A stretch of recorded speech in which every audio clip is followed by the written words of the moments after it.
একবার মা লক্ষ্মী ভগবান বিষ্ণুর সাথে দেখা করতে গেলেন এবং তাকে বললেন, প্রভু, আজ আমি আপনার কাছে 3টি প্রশ্নের উত্তর জানতে এসেছি। তখন ভগবান বিষ্ণু বললেন, হে দেবী, তুমি নিশ্চিন্ত হয়ে তোমার সেই 3টি প্রশ্ন আমাকে জানাও, আমি তোমার প্রশ্নগুলির উত্তর অবশ্যই দেব। তখন মা লক্ষ্মী বললেন, প্রভু, আমার প্রথম প্রশ্ন হলো, কে সেই নারী যার ভাগ্যে পুত্র সন্তান নেই কিংবা তাকে সারা জীবন নিঃসন্তান হয়ে থাকতে হয়? আমার দ্বিতীয় প্রশ্ন হলো, কে সেই নারী যিনি তার স্বামীকে অল্প বয়সেই হারান এবং বিধবা হয়ে দুঃখময় জীবনযাপন করেন?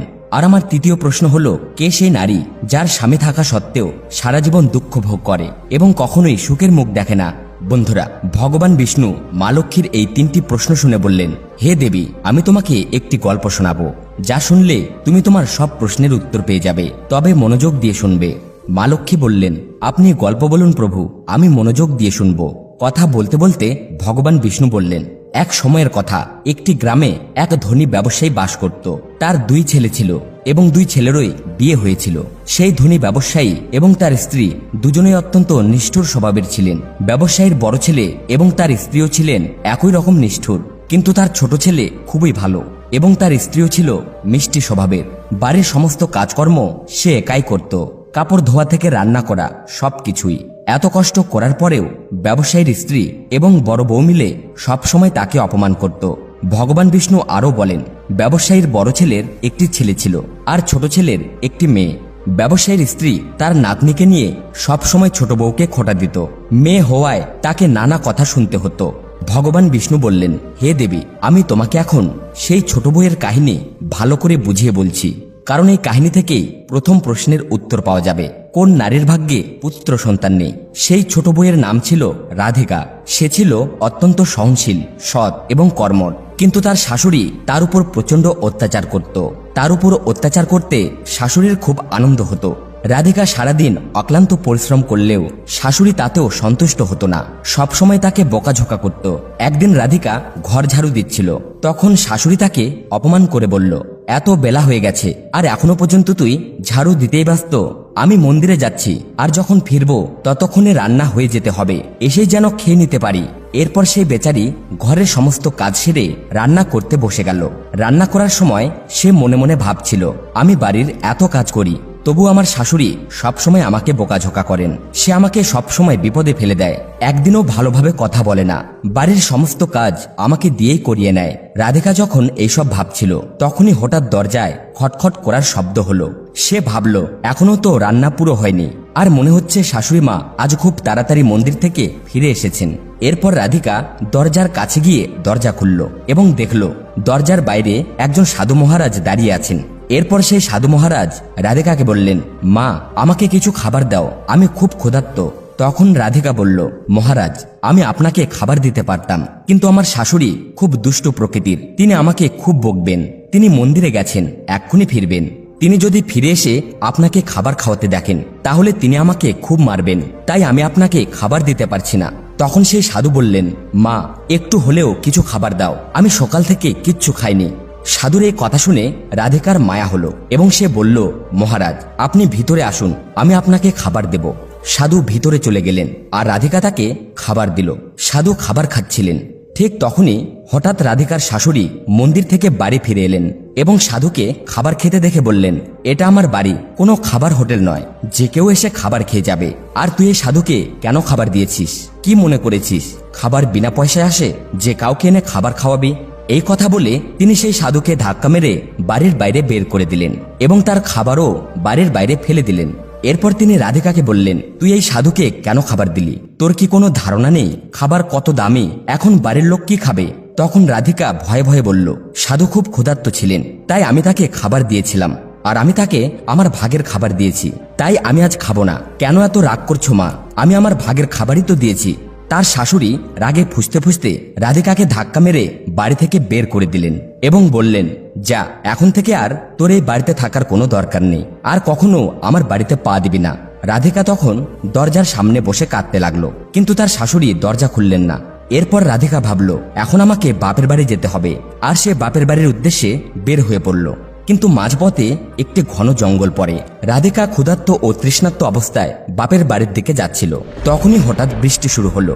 রাধিকা জঙ্গলের মাঝে একটি গাছের নিচে বসে পড়ল, কিন্তু বৃষ্টির ফোঁটা তার গায়ে পড়তেই থাকে এবং সে ভিজে যেতে লাগলো। এরপর সে আরো বড় একটি গাছ দেখতে পেল, যেখানে বৃষ্টির জল পড়ছিল না। তাই সে সেই বড় গাছের নিচে গিয়ে বসে পড়ল এবং কাঁদতে লাগলো। তখনই হঠাৎ একজন সাধু এলেন এবং তাকে জিজ্ঞাসা করলেন, মা, তুমি কাঁদছো কেন? তখন রাধিকা সেই সাধুকে সবকিছু খুলে বলল। সাধু বললেন, তোমার শাশুড়ি তোমাকে এই কারণে কষ্ট দিচ্ছেন কারণ তোমার কোনো পুত্র সন্তান নেই। কিন্তু তুমি চিন্তা করো না, একটি উপায় আছে, যা করলে তুমি অবশ্যই পুত্র সন্তান লাভ করবে। এরপর সাধু তাকে একটি কাগজ দিলেন এবং বললেন, এই কাগজে লেখা পদ্ধতি তুমি যদি সম্পূর্ণ বিশ্বাস আর নিষ্ঠার সাথে পালন করো তাহলে তোমার অবশ্যই পুত্র সন্তান হবে। এই বলে সাধু চলে গেলেন। রাধিকা মনে মনে ভাবতে লাগলো, আমারও যদি পুত্র হয় তাহলে আমিও আমার শ্বশুরবাড়িতে অনেক সম্মান পাবো এবং আমার শাশুড়িও আমাকে অনেক সম্মান করবে। এই কথা ভাবতে ভাবতেই বৃষ্টি থেমে গেল। এরপর রাধিকা সেই পত্রটি খুলল এবং পড়তে শুরু করলো, যেখানে লেখা ছিল, পুত্র প্রাপ্তির জন্য স্ত্রীকে সবসময় স্বামীর বাম পাশে শোয়া উচিত। আরও লেখা ছিল, মাসিক ঋতু শুরুর প্রথম 4 দিন স্বামী স্ত্রীর মিলনে পুরুষ অসুস্থ হতে পারে, সুতরাং মাসিক ঋতুর প্রথম 4 দিন স্বামী স্ত্রীর মিলন করা উচিত নয়। 5ম দিনের মিলনে কন্যা সন্তান জন্মায় এবং 6ষ্ঠ দিনের মিলনে পুত্র সন্তান লাভ হয়। 7ম দিনে মিলন করলে বন্ধা কন্যার জন্ম হয়। মাসিক ঋতুর 10ম রাত্রিতে মিলন করলে খুবই যোগ্য পুত্রের জন্ম হয়। পত্রে লেখা সমস্ত বিষয়গুলি পড়ে রাধিকা নিজের মনে ভাবতে লাগলো, এখন আমি এই জঙ্গলেই থেকে যাব। এরপর সে জঙ্গলে একটি কুঁড়েঘর বানিয়ে থাকতে শুরু করে। কিছুদিন পর তার স্বামী তাকে খুঁজতে খুঁজতে সেই জঙ্গলে পৌঁছে গেল এবং রাধিকার কাছে গিয়ে বলল, তুমি ঘরে ফিরে চলো। তখন রাধিকা তাকে সেই পত্রে লেখা সমস্ত বিষয় জানালো এবং বলল, এখন আমি এখানেই থাকবো যতক্ষণ না আমি পুত্রের প্রাপ্তি পাই। এটি শুনে তার স্বামীও তার সঙ্গে সেই জঙ্গলে থাকতে শুরু করে। এরপর রাধিকা তার মাসিক ঋতুর 10ম রাত্রিতে স্বামীর সঙ্গে মিলিত হয় এবং সে গর্ভবতী হয়ে যায়। সকালে স্নান করে রাধিকা পূজা অর্চনা করতে বসে পড়ে। তখন তার স্বামী কাঠ কাটতে চলে যায় এবং হঠাৎ করেই এক ভয়ঙ্কর ঝড় আসে, যা তার ঝুপড়ি উড়িয়ে নিয়ে যায়। ভারী বৃষ্টিতে বাঁচতে রাধিকা সেই বড় গাছের নিচে বসে পড়ে। সেই গাছের উপরে 2 রাক্ষসী ছিল, যারা তখন বাইরে ছিল। কিছুক্ষণ পর তারা দুজন সেই গাছের উপরে এসে বসে পড়ে এবং তারা পরস্পর কথা বলতে লাগলো, চল আজ আমরা সোনার দ্বীপে যাই। তখন দ্বিতীয়জন বলল, কিন্তু কিভাবে যাব? প্রথম রাক্ষসী বলল, এটা কোনো ব্যাপার হলো, আমি এই গাছটিকে উপড়ে দিচ্ছি, গাছে বসেই যাব। এই বলে তারা 2 রাক্ষসী গাছের উপরে বসে সোনার দ্বীপের দিকে যাত্রা শুরু করে। এদিকে রাধিকা সেই গাছের নিচে গাছের শিকড় ধরে বসেছিল, তাই তাদের সাথে রাধিকাও উড়ে চলে যায়। কিন্তু রাক্ষসীরা জানত না যে এই গাছের নিচে এক মহিলা বসে আছে। কিছুক্ষণ পর ওই 2 রাক্ষসী সোনার দ্বীপে পৌঁছায় এবং তাদের ক্ষুধা লাগলে তারা গাছ থেকে নেমে শিকারে চলে যায়। এরপর রাধিকা যখন গাছের শিকড় থেকে নেমে সোনার দ্বীপে পা রাখে, তখন সে দেখে এখানে তো শুধু সোনাই আর সোনা। তাই সে দ্রুত নিজের শাড়ির আঁচলে সোনা ভরতে শুরু করে। যতটুকু সোনা সে নিতে পারত ততটুকুই নিয়ে নেয়। তারপর আবার গাছের শিকড়ে গিয়ে বসে পড়ে। কিছু সময় পরে ওই 2 রাক্ষসী শিকার করে ফিরে আসে এবং গাছের উপরে বসে পড়ে এবং তারা একে অপরের সাথে কথা বলতে থাকে, চল এখন আমরা এখান থেকে চলে যাই। কিছুক্ষণ পর ওই 2 রাক্ষসী গাছটিকে নিয়ে সেখানেই পৌঁছে যায়। রাধিকা তখনও পর্যন্ত গাছের শিকড়ে চুপচাপ বসেছিল, যতক্ষণ না তারা সেখান থেকে চলে যায়। এরপর ভগবান বিষ্ণু মা লক্ষ্মীকে বললেন, এখন কাহিনীটা ভালো করে শোনো, কারণ এখান থেকেই তুমি জানতে পারবে যে কোন নারীর ভাগ্যে পুত্র লাভের সুযোগ নেই। তখন মা লক্ষ্মী বললেন, অবশ্যই প্রভু, আপনি গল্প বলতে থাকুন। ভগবান বিষ্ণু বললেন, এর কিছুক্ষণ পর ওই 2 রাক্ষসী সেখান থেকে চলে যায় এবং রাধিকা সেই সোনা নিয়ে গাছের শিকড় থেকে নেমে আসে এবং ভাবতে লাগলো, এইসব সোনা নিয়ে আমি এখন বাড়ি যাব, তাহলে আমার শাশুড়ি এত সব সোনা দেখে খুব খুশি হবেন আর আমাকে বিরক্ত করা বন্ধ করে দেবেন, আমাকে বাড়ির কাজও করতে বলবেন না। এই ভাবনায় রাধিকা ডুবেছিল। এদিকে তার স্বামী বন থেকে কাঠ কেটে এসে রাধিকাকে প্রশ্ন করল, এত সোনা তুমি কোথা থেকে আনলে? রাধিকা তাকে রাক্ষসীর সব ঘটনা খুলে বলল এবং বলল, চলো এখন আমরা বাড়ি যাই। তার স্বামী বলল, ঠিক আছে চলো। এরপর তারা দুজনে বাড়ি চলে গেল। বাড়িতে এসে রাধিকা তার শাশুড়িকে সব সোনা দিয়ে দিল। এত সোনা দেখে তার শাশুড়ি খুব খুশি হলো এবং জিজ্ঞাসা করতে লাগলো, এত সোনা তুমি কোথা থেকে আনলে? রাধিকা তার শাশুড়িকে রাক্ষসীর সব ঘটনা খুলে বলল। তখন তার শাশুড়ি সমস্ত সোনা নিয়ে বলল, এইটুকু সোনা দিয়ে কি হবে? সেখানে তো অনেক সোনা ছিল, তুমি তো আরো বেশি সোনা নিয়ে আসতে পারতে, এত কম সোনা কেন নিয়ে এলি? তখন রাধিকা বলল, মা এত সোনা তো এনেছি, আরো এনে কি করব? তখন তার শাশুড়ি বলল, আরো অনেক সোনা আনতে হবে, যাতে আমাদের 7 পুরুষ বসে বসে খেতে পারে, তবুও যেন সোনা শেষ না হয়। এখন তুই দেখ, এখন আমি নিজে যাব আর অনেক সোনা নিয়ে আসবো। তখন রাধিকা বলল, না মা, আপনি সেখানে যাবেন না, সেখানে প্রাণও হারাতে পারেন। শাশুড়ি বলল, না আমি যাব আর অনেক সোনা নিয়ে আসবো। এইভাবে তার শাশুড়ি রাধিকার কথা মানেনি এবং একাই সেই জঙ্গলে চলে যায়। সেখানে গিয়ে সে সেই গাছের তলায় বসে পড়ল, যেখানে কিছুদিন আগে রাধিকা বসেছিল, যেখান থেকে রাধিকাকে উড়িয়ে নিয়ে গিয়েছিল সোনার দ্বীপে। কিছুক্ষণ ধরে রাধিকার শাশুড়ি গাছের মূলে বসে থাকার পর সেখানে সেই 2 রাক্ষসী এলো এবং তারা গাছের উপরে এসে বসে পড়ল। তখন একজন রাক্ষসী বলতে লাগলো, আজ সোনার দ্বীপে নয়, বরং আজ আমরা নদীর ধারে যাই, সেখানে মাছ খাবো। এই বলেই তারা গাছটি উড়িয়ে নিয়ে নদীর দিকে যেতে লাগলো। ঠিক তখনই তার শাশুড়ি হঠাৎ করে বলে উঠল, তোমরা দুজন গাছটিকে সোনার দ্বীপে নিয়ে যাচ্ছ না কেন? তখন তাদের নজর রাধিকার শাশুড়ির উপর পড়ল। তার শাশুড়ি ঘুমিয়ে পড়লেন, ভাবলেন, এটা আমি কি বলে ফেললাম? এখন তো এই রাক্ষসীরা জানতে পারবে যে এই গাছের নিচে আরো কেউ বসে আছে। এরপর রাক্ষসীরা দেখল যে এখানে একজন মহিলা বসে আছেন, তাই তারা সেই গাছটিকে খুব জোরে ঝাঁকিয়ে দিল, যার ফলে তার শাশুড়ি গাছ থেকে পড়ে গেলেন এবং মারা গেলেন। এরপর যখন তার পরিবার তার মৃত্যুর খবর পেল, তখন সবাই তারা সেখানে পৌঁছালো। রাধিকা বলল, আমি শাশুড়িকে বোঝানোর চেষ্টা করেছিলাম যে সেখানে যেও না, তবুও তিনি সোনার লোভে সেখানে চলে গেলেন। তার লোভের ফল সে পেয়েছে।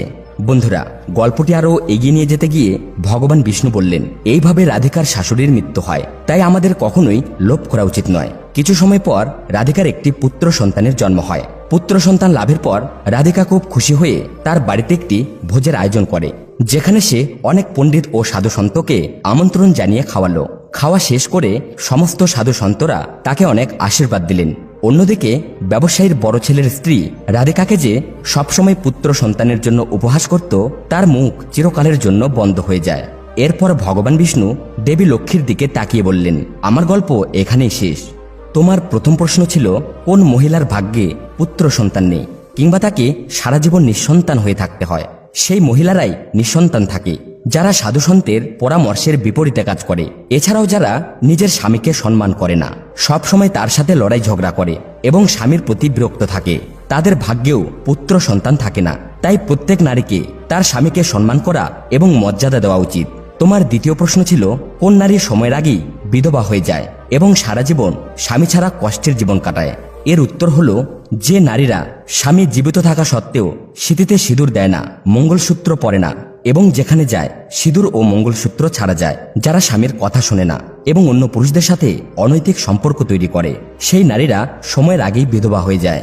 তাই প্রত্যেক বিবাহিত নারীকে তার স্বামীর প্রতি বিশ্বস্ত ও শ্রদ্ধাশীল হওয়া উচিত। তাকে কখনোই অন্য পুরুষদের দিকে চোখ তুলে তাকানো উচিত নয়। আর তোমার তৃতীয় প্রশ্ন ছিল, কোন নারী স্বামী থাকা সত্ত্বেও কষ্টের জীবন কাটায় এবং কখনো সুখের মুখ দেখে না?